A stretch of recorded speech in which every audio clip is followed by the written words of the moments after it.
Fine, we made it. Look at that. Hello, June. Thanks for Oh, getting on, man. good I, morning. Yes, you're nice to welcome. see you. I keep forgetting it's still morning for you guys because it's 7 o'clock at night for me. So I keep forgetting that it's morning for you. So you guys say good morning. I'm like, it's nighttime. What are you talking You're like, I'm about? getting tired. I'm ready to go to bed. Yeah. Well, June, because it's morning, has all this energy, even though he's like this all the time. June, if you wouldn't mind giving an introduction, I hit record, by the way. I'd like to get right into it because it's 8:05 here and it's 5 minutes into our call time. So I'd like to get into it. But June, if you wouldn't mind introducing yourself, brother. And we've hit record, and I was telling this to Kelsey as well. We were going to take this and put that on our podcast as well. So anything that you're not comfortable sharing with for the world to see, then maybe hold it back. But other than that, let it rip, brother. Oh, beautiful. Well, first of all, thank you. And there's nothing I am not comfortable with sharing, so I'm just gonna shoot you with Awesome. everything I've got. So my name is June Fuchs. I live on Bali. We've met on Bali. I grew up in Switzerland, and I currently work as a holistic and mental health coach, meaning that I help people with their holistic and mental health. So I help them get out of depression and anxiety, to deal with stress, to deal with feelings like fear, like overthinking, stuff like that. And I base all of that really on my personal life experience, which I have been walking through over the past 5 years. Now, also a thing that I find really important to mention here, especially because I'm in a male body and I'm speaking here, is that I identify as queer, pansexual, gay, and liquid. So a little bit of everything.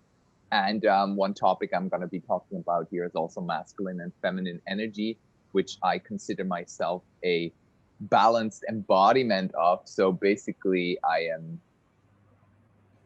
I'm a fairy tale and a unicorn all at the same time. Yeah. So I believe that's enough about me. Yeah. I surf, I practice yoga and breath work, and I do keynote speeches like these because I just love it. Love it. Awesome. Thank you for the introduction, brother. It's so nice to feel your energy again. Definitely feeling the unicorn vibes from you this morning. No question there. That's cool, man. So if you wouldn't mind getting in, I told Kelsey you'd be talking about setting boundaries and the importance of that. It's something that honestly I'm still learning, that I've yet to master, that I work on mastering, because every time I set a boundary, it feels really good. And people usually respect it too. And I think that's a common fear, is that people will not respect you, or that people will be angry with you if you set a boundary or say no or say how you really feel. And there's like this fear around losing love from people, at least in my life, and what I've heard from others around setting boundaries. So if you could share, June, a little bit on the importance of setting boundaries, and also how to set boundaries without like ruining, like cutting ties with people, or like how to do it in a nice way, I guess. Mm-hmm, mm-hmm.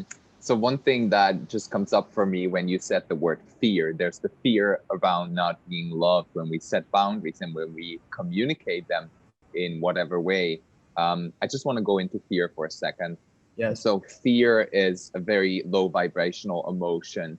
And one question that I ask myself every time when fear comes up, regardless what situation it has been triggering or it triggered fear for me, is that I ask myself, do I want fear to choose over the decision that I make right now? Do I want fear to control me not setting my boundaries? And the answer, of course, is always no. So from there on, it makes it way easier for me to set and communicate a boundary in the first place. And so when it comes to setting boundaries, it's really funny because over the past 1.5 years, I've been on a really big roller coaster, especially when it comes to friendships and relationships, which is where most of us struggle setting boundaries, because the closer the people are to us, the more scared we are to piss them off, right? Am I allowed to swear? Hell yeah, we swear all Good, the fuck yeah. We're scared to.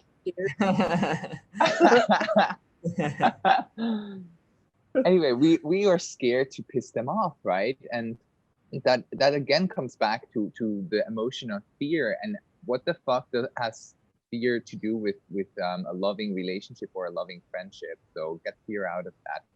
And and setting boundaries for me came in many different little facets over the past 1.5 years. And I'm going to focus mainly on the relationships, because I believe that relationships in our current culture often are given a bit more depth, which I don't resonate with that much anymore, because for me also friendships have a lot of depth by now, right? So every friendship is also a relationship, because I'm related to that person in 100 and many more ways. And coming back to like my story, I've had a huge drama breakup with my ex-partner over a year ago. And that basically, the huge drama broke out because I was keeping on violating my own boundaries by, first of all, not making them clear enough to myself. So this is like the first step that I had to understand, is like, holy shit, I don't even know what my boundaries are. So I need to clarify them in order to actually communicate them properly. Because when boundaries are communicated properly, they tend to land exactly where they need to land, which is in the space of acceptance. Hey, I see you, I hear you, I feel you, I accept your boundaries. And I like that you communicate them with me. That's what we want to hear when we tell our boundaries to someone. At least I hope that's what we want to hear. And so I had to realize, shit, I need to create more clarity around this. How am I going to do this? So I picked up pen and paper and I filled about these many journals just on clarifying not only my boundaries, but like what I want in life and what I don't want in life. And that's over the past year. Wow. So I was like, holy shit, I really got to dive into this and set that clear in order to communicate it in a way that it lands, as I said before. Mm. And once those words are on paper, they're not only on paper, they're becoming more of an embodiment of myself as well. Because I'm not sure if we are all aware of this, so I'm going to say it. Our thoughts create our reality. Our words do the same.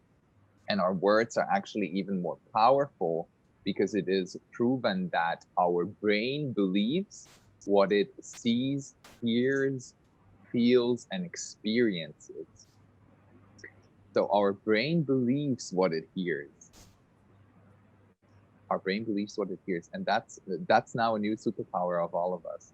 Now that we know that, we can speak words, even though we don't believe them in our brains yet, we can speak them consistently, write them consistently, to make us see them consistently in order to start believing them. And then we become the embodiment of our values, which includes the boundaries. Right? Because boundaries are always value-based. Like, this is what I want, this is what I don't want. I value this, that's why I want to have it in my life. And I don't value this, that's why I don't want to have it in my life. Does that make sense so far? Absolutely. 100%. Yeah. And like, Kelsey, unless you have any questions, keep rocking and rolling, June. Mm-hmm. Yeah. No, it's pretty straightforward right now. So I'm drinking cacao that makes me become straightforward. So there's one question I would like to ask the both of you, and it is, who violates our boundaries in your perception? Like, who does that? I can take it first. Or Kelsey, you want to go ahead? Yeah, sure. For me, like from my perspective, it's myself personally. Does most of the stepping over that boundary. Like, I've set it for myself, but like you said, sometimes we don't make it clear to ourselves what our boundaries are. So you overstep them and then you look and you're like, wait a minute, what just happened here? So I think, like, for me, it comes from within first. Like, that's the biggest thing. It's not necessarily somebody else. Yeah, I feel the exact same way. And it's funny though, you know, in the moment of me not setting a boundary, I start to get that feeling of, fuck, I should have set a boundary. And it's like, almost, it's like I'm so deep into not setting the boundary point. And I honestly start to resent the person or the situation, because my mind's starting to change. Like, oh, it's their fault. They should be leaving my place. But the truth is that I should have said something when it came up at first, as opposed to letting it build to this point where where it's so far gone that it makes it very difficult to deal with. So I totally believe that it's totally on myself to set the boundary, and I'm the one that violates my own boundaries, because I could just walk up and leave, or I could do a number of things. But in the moment, sometimes I notice my mind starting to resent the other person or the other situation and think that it's their fault for violating. Mm-hmm. Mm-hmm. That's really cool, because most of my clients, when I start working with them one-on-one, I ask them, and then they're like, well, the others violate my boundaries. I'm like, okay, let's look at this a little bit deeper. But we don't have to, because we're already aware that most cases we violate our boundaries. There are very little cases when it comes to, let's say, physical or mental abuse on a really high level, that it's very debatable on who actually violated the boundaries. Because let's speak the word rape. When somebody gets raped, it's really hard to be like, oh, I mean, like, I told them I don't want this. And right. But anyway, we don't have to go into this in this session, because both of us are on the page of we have the most power over, or we violate our boundaries first, usually. Now, as I said before, clarifying our boundaries, I want to give you some tips that I use personally, and I also give to my coaching clients on how to clarify and become more specific around the boundaries. So what I use when I do write down my boundaries and when I specify them is I start with asking myself in the framework of the 5 senses. So coming from seeing, what do I want to see in my life? And what do I not want to see in my life? And then also feeling, physically feeling, what things do I want to feel in my life? What things do I not want to feel in my life?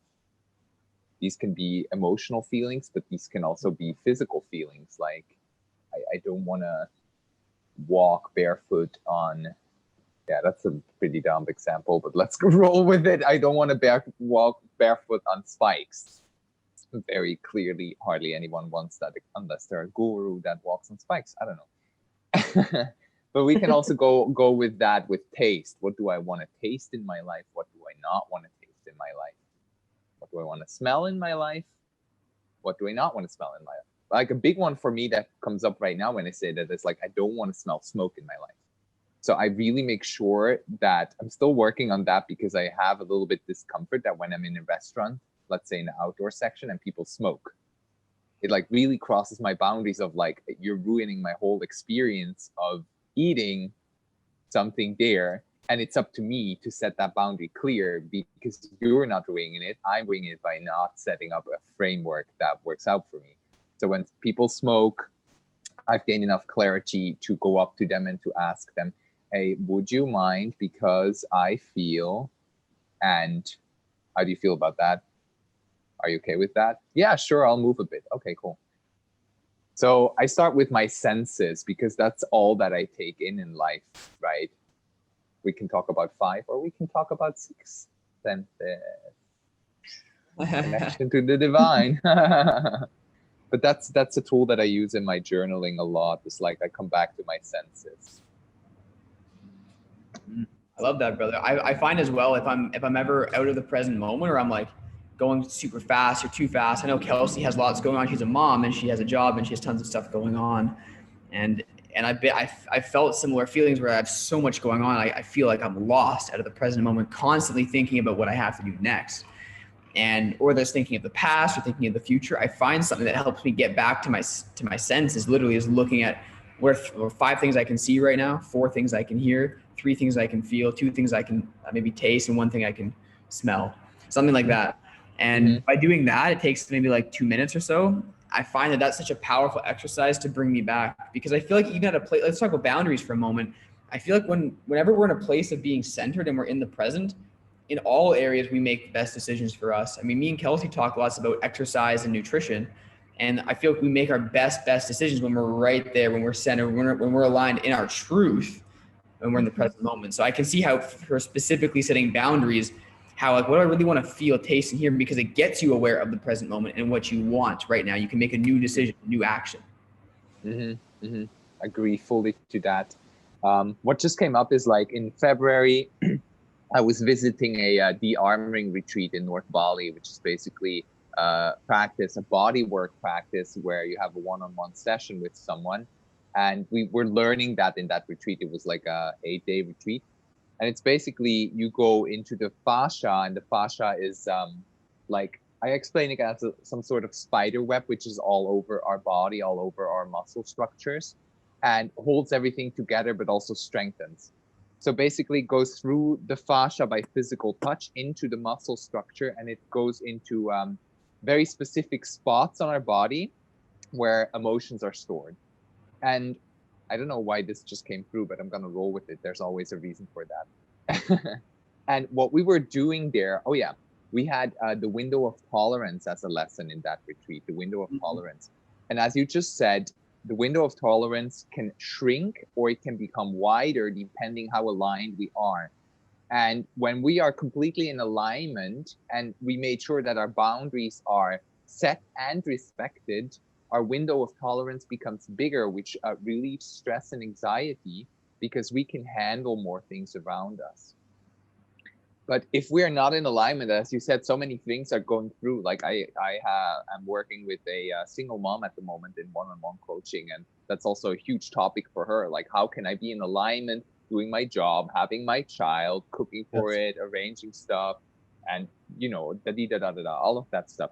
And for her, that was also a huge topic. How can I be in alignment with my values so that my window of tolerance becomes bigger? And when I get an email by the government of a new thing that I need to organize for my child, that I'm not stressed out anymore. And clarity, as said, step 1, clarity. Step 2, once you have clarity, communication becomes easier. And I would like to talk about the communication of boundaries for a moment, because that's also a big fear point. Now, from my personal experience, when it comes to communicating boundaries, the best way to do that is to set up a safe space for each other, to actually step into the facilitator and set up a space, which can be lunch or dinner, which is a great idea, or I don't know, a picnic or a walk on the beach, and then communicate the intention of the meeting already, so that you're not like, oh, let's just hang out, but more like, let's hang out and set some intentions around boundaries so our friendship can be more clear and loving. And then once you've set up that framework and the other person is into it and already agrees to talk about boundaries, you already know, oh, there's an openness to go into that topic together, to dive into those levels, which also means a willingness to work on the friendship or the relationship, which is beautiful if you have people that want that with you, right? So before communicating boundaries with the people around you, it's good to know that they are receptive for taking a level, a friendship or a relationship to that level. If they are not, then it's a play. Do I want to? Do I don't want to engage with that person anymore? But if they're into it, you can have that framework set up. And what I tend to do is I tend to go one after the other. So instead of having a conversation, it's more of a monologue of a listener and a person who talks, and then swap things around. So one person goes first and is like, hey, I gave thoughts to my boundaries and I maybe even wrote them down. And I feel like this and this and this has happened in our friendship and relationship that I'm not in resonance with, and I would wish it to be different in that way. And then once that's communicated, the listener can receive, can digest, flip things around, and then the other person talks. And that's a really beautiful framework that I use, and it creates so much clarity outside my journaling because it goes right into the relationship with someone else. The journaling is basically only about my own relationship with myself, right? My relationship with clarity around my boundaries. Mm-hmm. But yeah, setting up a communication framework, I think that's just key.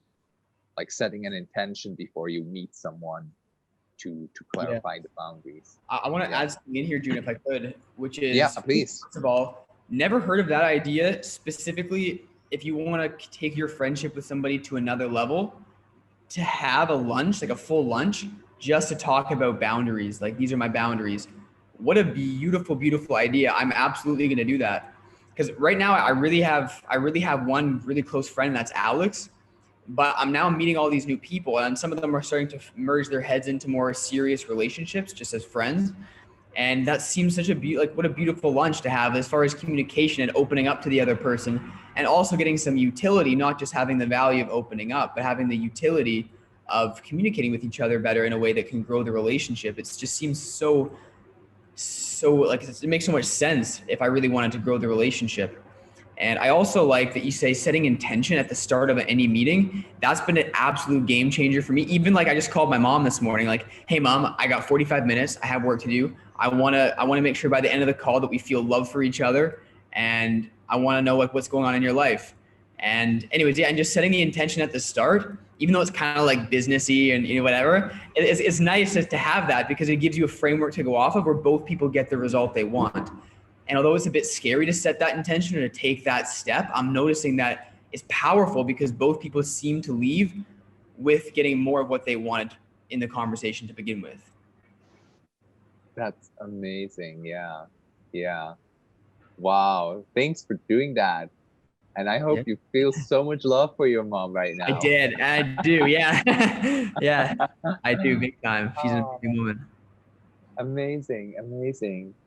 Kelsey, do you have any experience with like setting up a communication framework like this, or is that completely new and super helpful for you? So I actually do it at work a lot without even thinking about it, because I'm in policing. So when you interview somebody, it's just kind of second nature to me that when I start having a conversation with somebody, it's like, this is what I want to figure out within the time that we have together. And I think that's just been ingrained in my mind for so long, just being in my profession, that like Brett said, I do with my mom. I love my mom, but she is a scatterbrain, and she will talk about 3,000 different things in the span of 20 minutes. And I'm like, I heard the first thing you said, and then the rest of it, I have no idea what you were talking about. So it's like I do that with my mom just to kind of keep everything on track. But like, I do with my daughter, I do with my husband. And I think it's just because I've been so used to it with interviewing people and everything, that it's just kind of a second nature thing for me. Like, okay, this is what we're going to cover today, kind of thing. Like, I'm just going to ask you a few questions and then go from there. So yeah, it keeps me busy.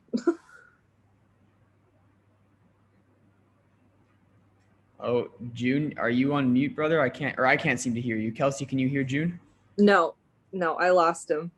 June, can you hear us? We can't hear you, brother. Hear you anymore. Oh, there we go. Oh, there we go. Something magical happened. Okay, there we go. Back on.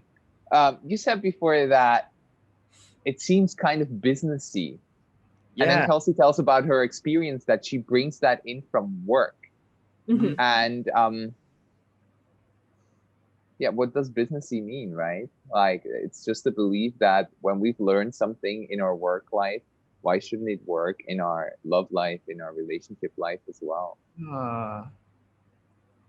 I mean, I learned so the different perspective on it. Same. Yeah, I've learned so many things. Like, back in the days, I studied graphic design, and I worked as a brand designer and developer for different companies. And basically, so many things of visual communication that I've learned there, I could also apply to verbal communication. And so back then I thought I was only learning how to create nice brands, how to make visuals and everything. But then years later, I realized, holy shit, my overall clarity in communication, because that's what brand development is about, like create clarity and nail something, nail a logo so that it communicates what the brand wants to communicate. And I realized, oh, wow, this is something that I started doing in every single way I communicate, that I really live in the attempt to clarify it as much as I can. So, I mean, bless work life for teaching us more than we know sometimes. Yeah, I'm with you, Kelsey. I love that new perspective. Because like we put so much effort into learning, like how can I be better at work, or how can I grow my business, or how can I communicate better with people at work? But why not do that in our personal lives as well? I mean, it's almost like a mind blower in a way, even though it's so beautiful and so simple. So yeah, that's really powerful, man. I'm curious, what are some things that you've learned? What are some other things you've learned from work that have helped you build your intimate relationships and your friendships? What are some other things that I've learned from work that help me build my friendships and relationships? So from work, specifically from my branding background, definitely finding creative solutions. So, and with creative solutions, I mean shifting perspectives. So like shifting perspectives in terms of, okay, when I communicate this, it can be perceived as this by a person that is in situation A in life. But when I say the exact same thing, it can be perceived 180 degrees in a different way by a person that is in situation number B, depending on their emotional and mental state of mind, for example, right? Or their cultural background. So basically, what I've seen is that there are quadrillions of perspectives, and from learning to look in a customer's perspective from my work background, I also started applying that everybody, depending on their mental state of mind, has a different perception on things. So what has helped me is there to like communicate in a way that it covers as many perspectives as possible when I speak my words or when I create my visuals, right? So that when I say words, that 8 out of 10 people understand them the exact same way that I speak them and mean them, instead of everybody kind of gets it in a different way. So it brought me so much clarity when it comes to speaking words and making them understandable for many people. That's one thing. Another thing that came from my work background is when I started, I used to be super perfectionist, and like I always had such a high pressure. I put such a high pressure on myself for anything that I would create, anything that I would have to create. And I realized at some point when I went into a creative shutdown about 2.5 years ago, I didn't create for 1 whole year. I was burned out from work. I had bosses that would mob me. I was fucking stressed out. I had like chronic headaches, which was even visible because like the blood vessels here would pump and people would see it. Yeah. So I was just not in a good place at all, and I had to stop completely and really take off. And then I remember at some point I started listening to a podcast by Connie B. Salsky, and she was all about creativity without perfectionism and authentic creating without the aim to making it perfect, whatever perfect means for everybody. That's different.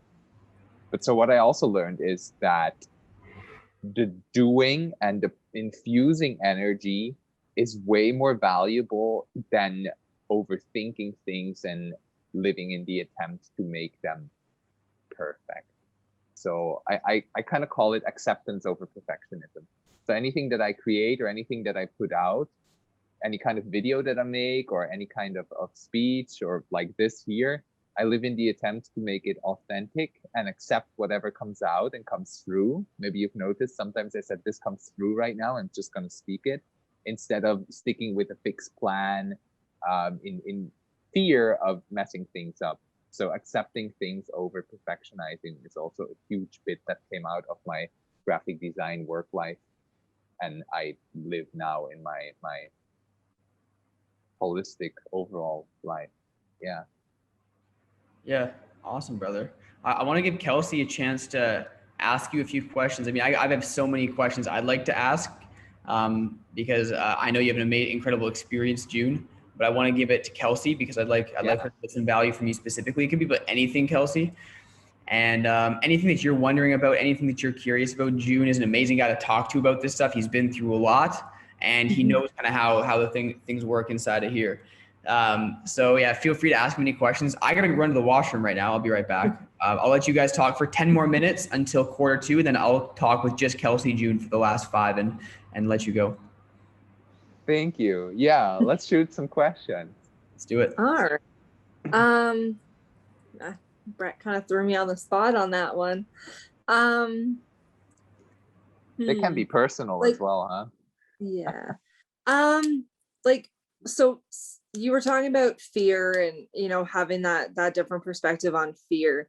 I find that I have a lot of that, because I'm very fearful of so many situations, because Brett and I have talked about me being more of like a type A controlling personality, where I like to be in control of things 100% of the time, and when I'm not, it scares me. So just kind of how would I even start to set boundaries in that situation, that like how do I pull my mind away from wanting to be in control all the time and not being so afraid of it? Mm-hmm. Great question. Counter question to help me answer the question the way that it serves you most. Are you aware of the facets of masculine and feminine energies inside of your being? No. Let's do a little exercise together. So I'm gonna list a couple of things that fall into the spectrum of masculine and feminine energy, or basically are just other words for masculine and feminine, to help you identify where you're in a controlling and where you're in a surrender position, just to bring your awareness to what words you resonate with. Okay. So masculine and feminine can also mean masculine engaging or feminine surrender. So you're rather on the engaging or rather on the surrender part most of the times in your engaging life? Engaging. Okay. Yeah. Structural or intuitive? Intuitive. Okay, that's more on the feminine spectrum of energy centers. Giving or receiving? Do you have a hard time like giving? You're a great giver, huh? You have a hard time like letting people give you things? Yeah. Okay. 100%. That's more on the masculine energy center. Controlling or letting go? You already said it. You're very controlling, right? Yes. Yeah. And the opposite is letting go, which is more on the feminine spectrum. And goal-oriented or process-oriented? Oh, it's a little of both, honestly. Like I'm kind of in the middle of that. Perfect. So it doesn't really matter actually which answers you gave, because I want you to know that all of that can shift like that. Okay. Can shift like that regarding on where you're at in your life, what situations you're in. And because I do a lot of yin and yang balance work, so I call it basically yin and yang. Yin is the feminine, surrender, letting go energy, and the yang is the engaging, controlling, masculine energy. And what has helped me and what helps my clients is to, every time when fear comes up or when control kicks in, and when you don't allow yourself to let go, to create a framework for yourself where you only have to control what's happening for you. So basically, when you're in a meeting, when you're in a stressful situation, when you're engaging with someone, that can look like, hold on a second, got to take a moment for myself. In a conversation, it can even be like, I got to take a breath and close your eyes. And that's so fucking weird when you think about it first, but I've tried it so many times, and closing my eyes in a conversation, it just works. It's like, okay, when somebody closes their eyes in a conversation, it creates a space where you can go inwards. And other people respect that. So funny. Like nobody has ever asked me, are you not interested in the conversation anymore? What they have asked me is like, what are you doing? And then I'm like, I'm just checking in with myself. So by setting up a space where you cut out all the outdoor triggers that can happen, that can cause you fear and stress, right? You create a space where you can listen to your thoughts. We call it meditation as well. So you can drop into a meditative space. And in that space, you can talk to yourself. And I think that's the most powerful tool. Like my coaching mentor taught me that self-coaching is one of the most powerful tools. So basically I have a conversation with June and I'm like, okay, June, are you feeling fear? Yes, I'm feeling fear. Okay. So where does it come from? Well, maybe because that person just said that. Okay. Is that like, do you have to stay with this? Do you have to stick with this fear, or can you let it go? No, I want to hold on to it. Okay. How about now? I don't know. Well, just take a breath then. You know, like when people coach you, I mean, like I believe we all have been in situations where we coach someone, regardless if we're a coach or not. So it's basically providing guidance by asking questions. And we all know so many questions. So that could be a really powerful tool for you to help you figure out the core of the fear. And at some point, once you figured it out and you've seen it, then it loses its power, because it's not like how do you say that, ungraspable anymore. It's graspable, and you're like, okay, I can see where this is coming from. And then the end question that I always use is like, can I let go of it? Can I just let go of it for now? Okay. Yeah. And if it's a little bit, that's already great. If it's a fuck yeah, that's awesome. If it's like, no, not yet, that's okay as well. Then you can be like, okay, I'll engage a little bit longer and check in with myself later on after the conversation in my journal. I swear on journaling, by the way. I love it. I journal all the time. Amazing. Fuck yeah. Yeah, Kelsey's badass member of this group. I want to add on to what you said, June. Kelsey, do your best. Do not think of a pink elephant right now. Don't think of it. Do not think of a pink elephant in your mind right now. Don't bring it up. Do not think of it. All right. Do not think of the pink elephant. So what's very likely is that you had a pink elephant pop up in your mind. And the reason why I brought this up was because, like June said, when we ask a new question, we get a new answer. Can I let go of this? Our mind is directable. Our brain is directable. And we're the ones that have the command keys. So if we say pink elephant, your brain will populate pink elephants in your mind. If you ask, can I let go of this? Can I not you must let go of this or else or anything like that. Can I let go of this? What would have to happen if I let go of it? What would that look like right now in this moment if I was able to let go of it? And your brain will give you an answer. At the same time, if we say, because usually what we do, we ask these questions unconsciously, like, oh my God, what are they thinking of me? And that's the answer that we get.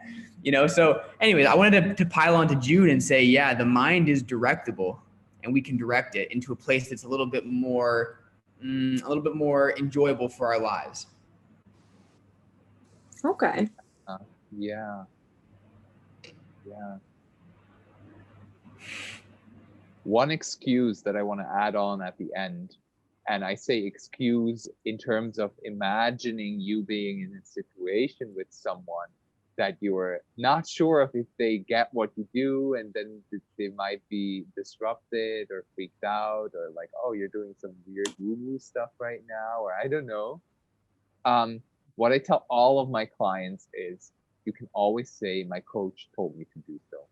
My mentor told me to do so. That works everywhere. Like every time when somebody doesn't get something, like, hold on, I need to do something, my coach told me to do so. Yeah. They're like, okay. And then you can explain later if they want to know more, and maybe even refer your coach. Full permission to do anything you want. My coach told me to. My coach told me to do it. I use that at work. Do you? My boss told me to.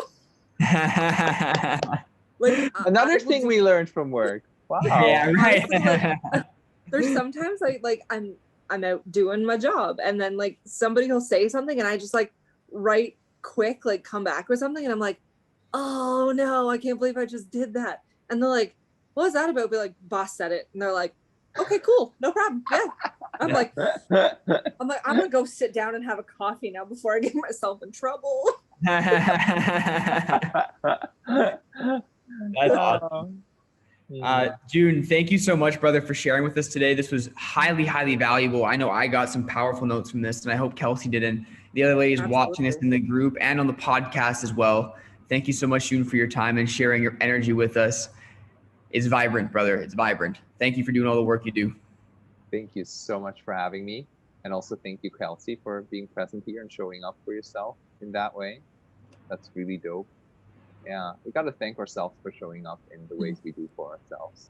It's really essential. So Absolutely. thank you for that. Thank you Bless so much. all. Mwah. So much love.